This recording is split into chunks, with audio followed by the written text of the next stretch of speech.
Hello everyone.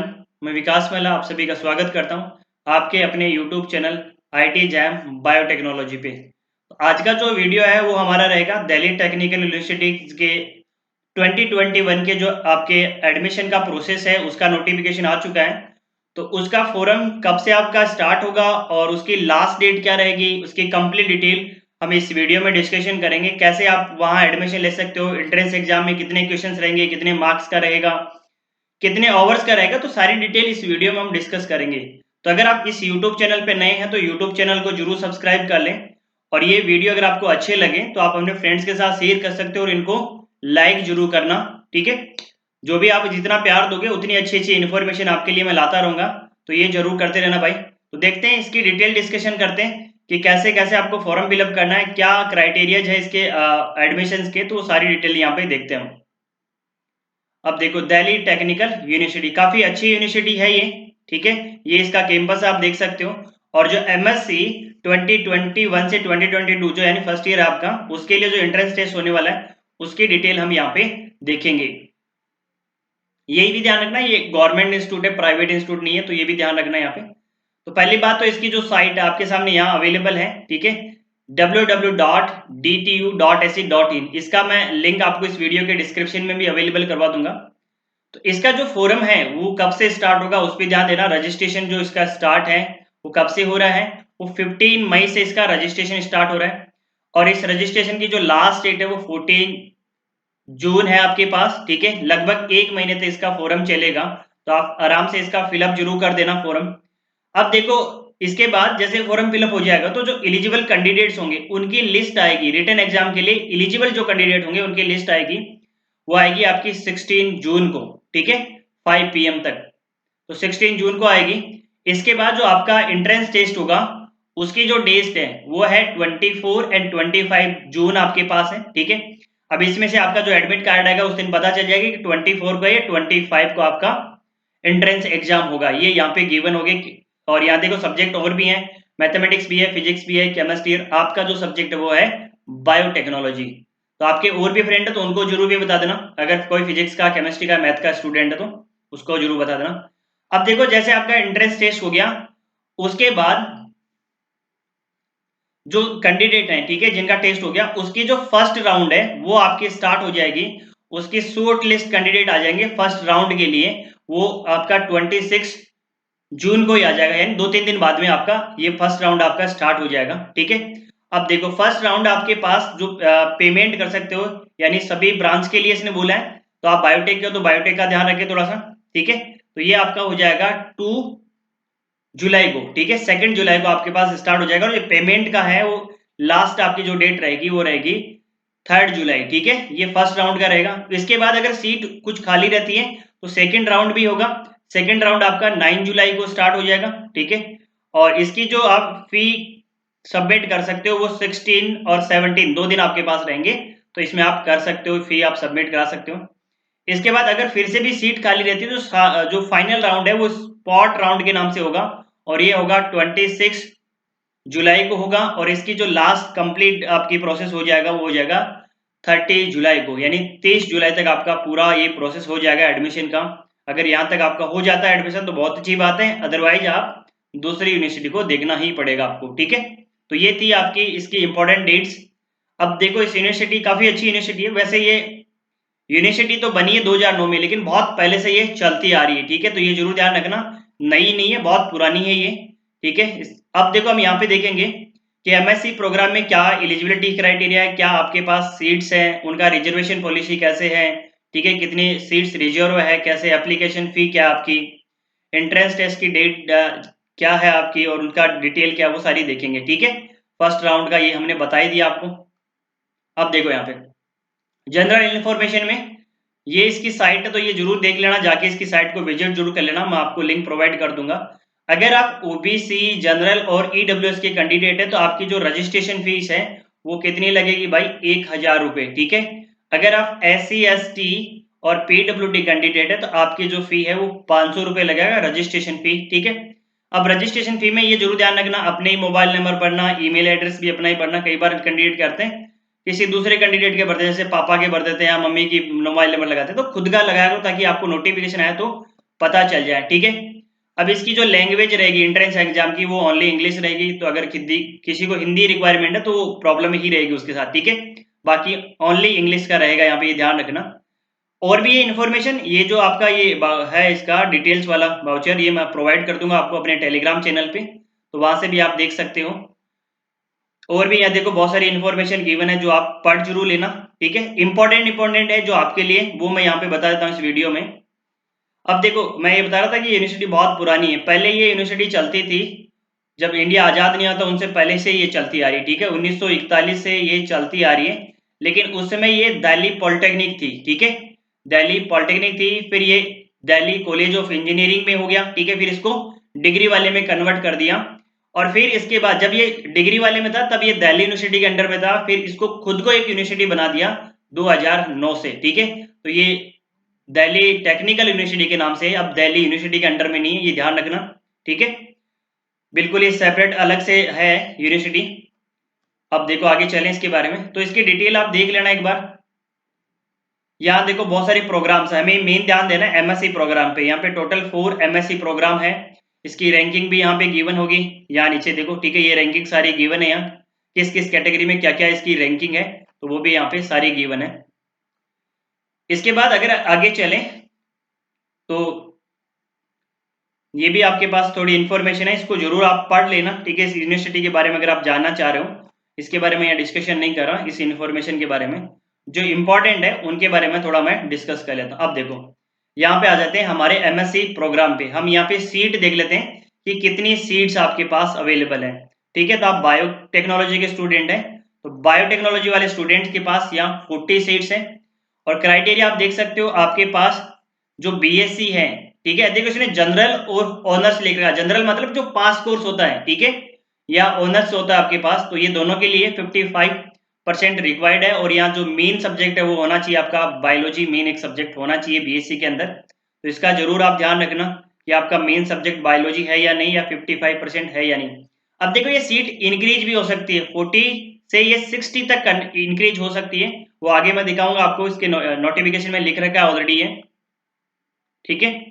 ये आपके पास ध्यान रखना कि जो कैंडिडेट्स हैं अभी बीएससी फाइनल ईयर में हैं, तो उनको अपनी जो बीएससी फाइनल ईयर की मार्कशीट है वो 30 नवंबर से पहले पहले जमा करवा देनी है। अगर नहीं करवाओगे तो फिर आपको दिक्कत हो सकती है, आपका एडमिशन कैंसिल हो सकता है। तब तक आपके पास ये अंडरटेकिंग फॉर्म रखेंगे आपका, ठीक है। अब देखो ये लास्ट वाला जो कॉलम है वो है बायोटेक्नोलॉजी वालों के लिए, ठीक है, बीटी के लिए। तो जनरल वाले कैंडिडेट देख सकते हो, टोटल उनके पास सीट 16 है। कैसे कैसे अब डिवाइड है देखो, ओपन की है, पीडब्ल्यूडी की है, सीडब्ल्यू की है, टोटल 16 है। इसी टाइप से एसटी जो कैंडिडेट है उनके पास 6 सीट है टोटल, एसटी के पास 3 सीट है टोटल, ठीक है।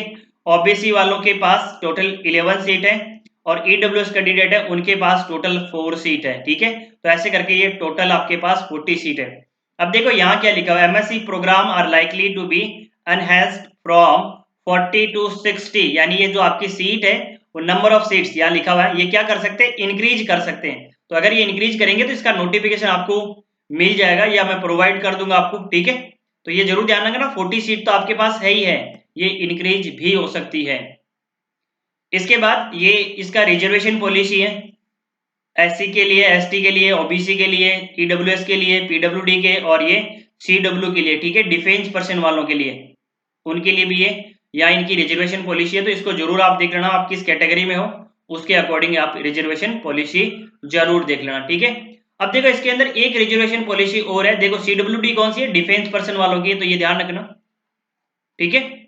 एक कैटेगरी और है इसके अंदर इंक्लूड, जिसमें आप दिक्कत होगी आपको शायद, ये देखो, अगर आप कश्मीर से हो तो कश्मीर माइनॉरिटीज वाली भी है आपके पास, और अगर आप सिंगल गर्ल चाइल्ड हो तो भी आपके पास यहाँ क्या है, अलग से सीट अवेलेबल है आपके पास, रिजर्वेशन अवेलेबल है। तो ये जरूर ध्यान रखना इसका, ठीक है। ये 2 कैटेगरी और है इसके अंदर। इसके बाद आगे चलते हैं। अब देखो ऑनलाइन रजिस्ट्रेशन तो आप कर ही दोगे, ये आपकी साइट है, और 14 जून से पहले पहले कर देना भाई। एप्लीकेशन फी डिस्कस हमारा ऑलरेडी हो चुका है, ये आप इसकी एप्लीकेशन फी देख सकते हो। इसके बाद आगे चलते हैं, तो ये आपका टेस्ट कैसे होगा ये ध्यान रखना। देखो सीबीटी टेस्ट यानी कंप्यूटर मॉड टेस्ट है, सीबीटी टेस्ट है इस मॉड का। और यहाँ देखो 60 मिनट मिलेंगे आपको, और आपके पास यहाँ 40 क्वेश्चन आएंगे, ठीक है। हर क्वेश्चन कितने मार्क्स का होगा भाई? हर क्वेश्चन 4 मार्क्स का होगा, ठीक है। 40 आपके पास क्वेश्चन होंगे जिनमें हर क्वेश्चन 4 मार्क्स का होगा, और यह नेगेटिव मार्किंग भी होगी, -1 आपके पास। अगर रॉन्ग करते हो तो -1 यहाँ से डिडक्ट कर लिया जाएगा आपके टोटल मार्क्स से। देखो 1 marks will be deducted from that total marks. अगर आप नेगेटिव भी करते हो, आप रॉन्ग करते हो किसी क्वेश्चन को, तो आपके पास ये डिडक्ट कर लिया जाएगा, ठीक है। अब देखो फर्स्ट राउंड का आपको बता दिया कि फर्स्ट राउंड होगा, उसमें सेलेक्ट हो जाओगे, ठीक है, अच्छी बात है। अगर नहीं होगे तो आप सेकंड राउंड का वेट करोगे, फिर सेकंड राउंड आएगा, उसके बाद थर्ड राउंड आएगा। इसके अलावा और भी कंडीशंस गिवन है। अगर कोविड-19 इसी सिचुएशन में जो चल रहा है ऐसे अगर चलता जाए, तो ये ओएमआर बेस्ड भी टेस्ट करवा सकते हैं डीटीयू के कैंपस में, या कंप्यूटर बेस्ड भी करा सकते हैं डीटीयू के कैंपस में, या आपके पास और भी अल्टरनेट ऑप्शन भी ये ले सकते हैं ऑनलाइन एग्जामिनेशन के, ठीक है। तो ये आप देख सकते हो क्या सिचुएशन रहेगी कोविड की, उसके अकॉर्डिंग भी ये डिसीजन ले सकते हैं। इसके बाद सेकंड राउंड हो ही जाएगा आपका। सेकंड राउंड में, फर्स्ट राउंड में सीट अवेलेबल है वो सेकंड में फिलअप की जाएगी। अगर सेकंड में भी नहीं होती तो ये लास्ट राउंड लग करेंगे, स्पॉट राउंड करेंगे, इस तक ही रखेंगे, ठीक है। इसमें फिलअप हो जाएगी, ठीक है। नहीं होगी तो हो जाती, वैसे ऑलमोस्ट हो जाती है, ठीक है। नहीं होगी तो अलग क्राइटेरिया देखेंगे फिर ये, ठीक है। अब हम देख लेते हैं थोड़ा सा कि अगर आपका एमएससी में एडमिशन हो गया तो आपको कितना इनको पेमेंट देना होगा फर्स्ट ईयर सेकंड ईयर का। वो देख सकते हो भाई, फर्स्ट ईयर का मैं एक साथ ही बताता हूँ। 33,000 आपको देने होंगे फर्स्ट ईयर में। सेकंड ईयर में आपको देने होंगे 34,000। देखो ट्यूशन फी 15,000 16,000 है, बाकी ये अदर फी है आपकी। यानी इसके अंदर वहां जो एंट्रेंस एग्जाम होंगे, सॉरी वहां जो एग्जाम होंगे, एंट्रेंस एग्जाम नहीं होंगे, वहां जो एग्जाम होंगे आपके सेमेस्टर के, उसकी फी भी इसमें इंक्लूड आ जाएगी। तो यानी आपको एक साथ पे करना है सब कुछ, ठीक है। बाद में आपको कुछ पे नहीं करना पड़ेगा। अब देखो थोड़ा सा क्राइटेरिया ये भी देख लेते हैं। अगर आपका एडमिशन हो गया, आपने फी जमा करा दी, और फिर आपका कहीं दूसरी जगह एडमिशन हो रहा है, तो कुछ क्राइटेरिया है कि आपको कितनी फी मिलेगी, कितने परसेंटेज कब तक मिलेगी। 15 day before final notified last date of admission, admission के जो लास्ट डेट है एडमिशन की, उसकी 15 दिन पहले अगर आप बोल देते हो तो आपको 100% आपकी जो फी है वो वापस मिल जाएगी। अगर आप एडमिशन कैंसिल करवाते हो तो 15 से, या आपका 15 दिन के बाद और एडमिशन की लास्ट डेट के बीच में अगर आप उनको कहते हो कि सर मेरा एडमिशन कैंसिल करो, तो आपको 80% ही आपकी फी मिलेगी। 15 से 30 दिन के बीच में अगर आप बोलते हो एडमिशन की लास्ट डेट की, ठीक है, तो आपको ओनली 50% ही आपको फी मिलेगी। अगर 30 दिन के बाद अगर आप बोलते हो तो आपको कुछ नहीं मिलेगा। आप अगर चाहते हो तो आपका एडमिशन कैंसिल कर सकते हैं वो, बाकी कुछ नहीं करेंगे, आपको फी नहीं देंगे वापस। तो ये जरूर ध्यान रखना। डॉक्यूमेंट क्या क्या रिक्वायर्ड है ये जरूर देख लें एक बार। 10th सर्टिफिकेट आपका 10th वाला बर्थ के लिए आ जाएगा। फाइनल ईयर की मार्कशीट आपको डालनी है। अगर आपके पास फाइनल की मार्कशीट नहीं है तो आपको अंडरटेकिंग फॉर्म डालना होगा। ये आपके पास ईडब्ल्यूएस, SC ST, OBC, ठीक है, सिंगल गर्ल, और ये डिफेंस वाला और कश्मीर माइनॉरिटी वाला, ये आपके पास सर्टिफिकेट होना चाहिए। लेकिन स्पेशल ध्यान दे जो ओबीसी के कैंडिडेट हैं, उनका जो सर्टिफिकेट है वो कब का होना चाहिए, वो 31 मार्च के बाद का होना चाहिए, पहले का नहीं चलेगा, ठीक है, ये ध्यान रखना। Issued before, sorry issued after 31 मार्च, ये जरूर ध्यान रखना, पुराना नहीं चलेगा आपको। बाकी अपनी कैटेगरी के सारी यहाँ डॉक्यूमेंट्स आपको देने होंगे। अब देखो बायोलॉजी डिपार्टमेंट आपको मिल जाएगा, बायोटेक्नोलॉजी डिपार्टमेंट मिल गया, तो इस डिपार्टमेंट में कौन कौन से सब्जेक्ट आपको पढ़ने पड़ेंगे फर्स्ट सेमेस्टर में, सेकंड में, ठीक है, ये जरूर देख लेना आप। पूरी डिटेल गिवन है इसमें, ऐसा नहीं है कि आपको पता नहीं चलेगा कि मुझे कौन से सब्जेक्ट पढ़ने वहां जाके, सारा गिवन है यहाँ पे। हम मेन चलते हैं कि हमारा जो एंट्रेंस टेस्ट है उसका सिलेबस क्या रहेगा। तो एंट्रेंस टेस्ट के सिलेबस जो रहेगा, इसमें सबसे बड़ी एक खुशी की बात है कि आपको एक मैथ्स नहीं पढ़ना पड़ेगा भाई, ठीक है। इसमें मैथ्स कहीं नहीं दिखेगा आपको। जनरली अगर देखो तो ये सारे के सारे बायोलॉजी के ही टॉपिक्स हैं, तो मुझे लग रहा है शायद केमिस्ट्री और फिजिक्स भी नहीं पढ़ना पड़ेगा आपको, ठीक है। बायोलॉजी देख सकते हो, अप्लाइड बायोलॉजी, यहाँ पे भी बायोलॉजी, ठीक है, यहाँ भी बायोलॉजी। तो ये सारे टॉपिक्स बायोलॉजी के ही होंगे, फिजिक्स, केमिस्ट्री और मैथ तीनों ही नहीं पढ़ने पड़ेंगे। तो ये अच्छी बात है आपके लिए थोड़ी सी, ठीक है। यहाँ देखते हो बायोलॉजी, यहाँ पे बायोलॉजी, मेरे तो चारों तरफ बायोलॉजी दिख रही है। तो आपको मैथ, फिजिक्स, केमिस्ट्री नहीं पढ़ना पड़ेगा, ओनली बायोलॉजी पे फोकस करना होगा।